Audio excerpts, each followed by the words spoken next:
এবার নির্বাচনে অংশগ্রহণের পরিকল্পনা জানালেন ওবায়দুল কাদের।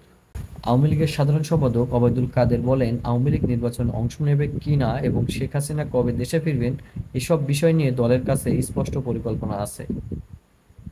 তিনি বলেন, এই নির্বাচন ঘোষণার মধ্যেই নির্বাচন না করার ইঙ্গিত লুকিয়ে আছে।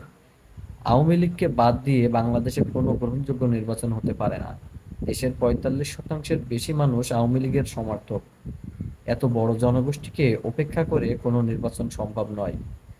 গতকাল শনিবার প্রকাশিত ভারতের আনন্দবাজার পত্রিকাকে দেওয়া এক সাক্ষাৎকারে তিনি এসব কথা বলেন।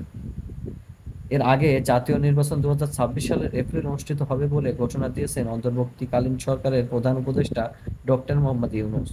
ওবায়দুল কাদের আরো বলেন, আমাদের সংগঠনকে এখন আরো শক্তিশালী করাই সবচেয়ে জরুরি কাজ। আজকে আমাদের অস্তিত্ব, আদর্শ ও রাজনৈতিক ভিত্তি হুমকির মুখে। তাই সংগঠনকে গোছানো হচ্ছে। আওয়ামী লীগ একটি গণভিত্তিক দল। আমাদের শক্তির মূল উৎস জনগণ।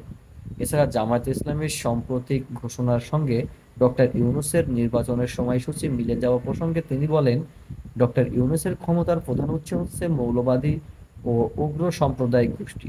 তিনি তাদের ওপর ভরসা করছেন। শেখ হাসিনা দেশে ফেরা প্রসঙ্গে জানতে চাইলে ওবায়দুল কাদের বলেন, তিনি প্রতিদিন দেশের নেতাকর্মীদের সঙ্গে যোগাযোগ রাখছেন, অনুপ্রেরণা দিচ্ছেন। আমি বিকেলে তার সঙ্গে কথা বলবো।